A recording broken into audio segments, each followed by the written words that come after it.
And as you settle in right now, you might begin to notice how, with every breath you take, your body begins to soften just a little more into the support beneath you, as if even your muscles have waited for this moment, a chance to rest, to release, to be held by something that doesn't ask anything of you. You don't need to try, don't need to force anything to happen, because your unconscious already knows how to begin. Gently, quietly, easily, drifting into a space where the deeper parts of you can finally meet each other without fear. And somewhere inside, you may become aware of two very different parts of yourself. Parts that have been there for a long time, each doing their best to keep you safe in the only way they knew how. One of them feels like an ache that reaches outward, a part that longs to be close, to be touched, to feel the warmth of another's skin and spirit. A part that remembers, or dreams, or yearns for union, for softness, for connection so complete that it melts every edge. This is the lover, the one who says yes with the whole heart, who sees beauty in everything, who believes in the healing power of closeness, who feels love as the natural state of being. And somewhere else, often not so far away, there lives another part, a darker one, quieter, but no less powerful. The one who broke the connection before it could be broken for you. The one who withdrew before someone else could abandon. The one who raised the flame to burn the bridge so no one could ever leave you stranded on it again. This part, often misunderstood, is not cruel but clever, a master of survival. The part that said, "I will not be touched if it means I'll be hurt."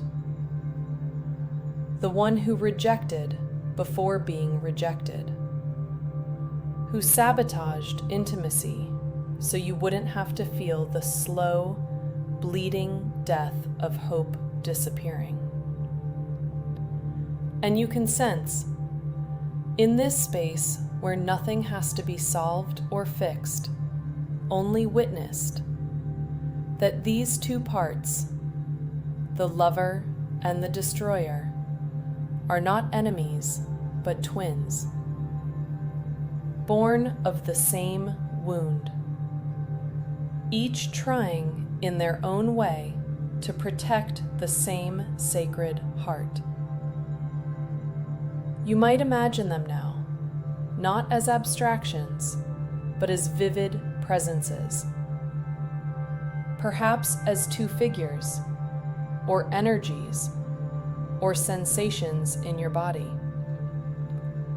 One glowing with longing, the other clenched in fierce solitude. And in this safe inner space, a conversation can begin.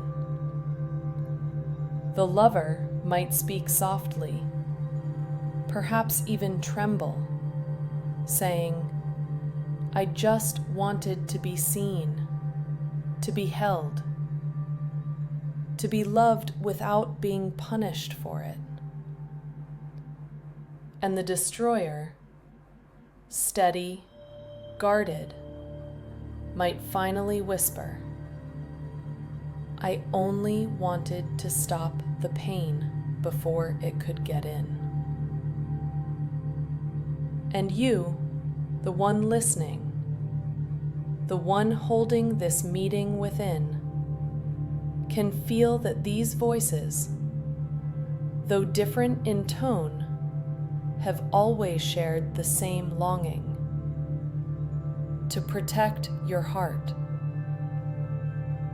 And maybe now, without pressure, without pushing, they can begin to lean closer. Not to merge completely, but to meet, to remember, to understand. You might picture the destroyer realizing, perhaps for the first time, that its power can become protection without isolation. That it doesn't need to burn everything down just to feel safe. And the lover, no longer so fragile, can sense that loving doesn't mean dissolving. That it can carry its own weight, set its own pace, feel without being consumed. And slowly, so slowly, these two begin to change shape, not losing themselves, but evolving together into something more. A unified part of you that can choose when to open and when to guard, when to melt and when to anchor.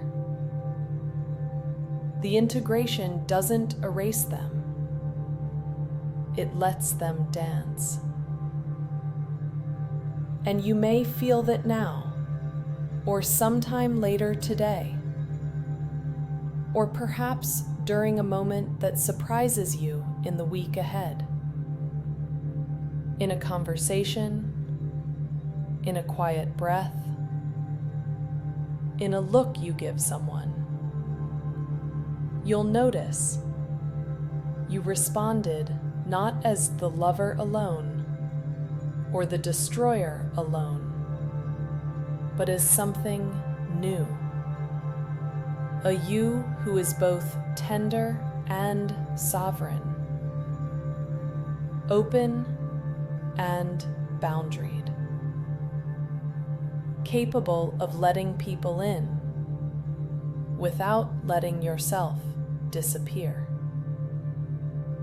And that's a powerful thing, because that union inside of you, that rhythm of fire and water, becomes the place you lead from now. And as that feeling of newness settles, like a warm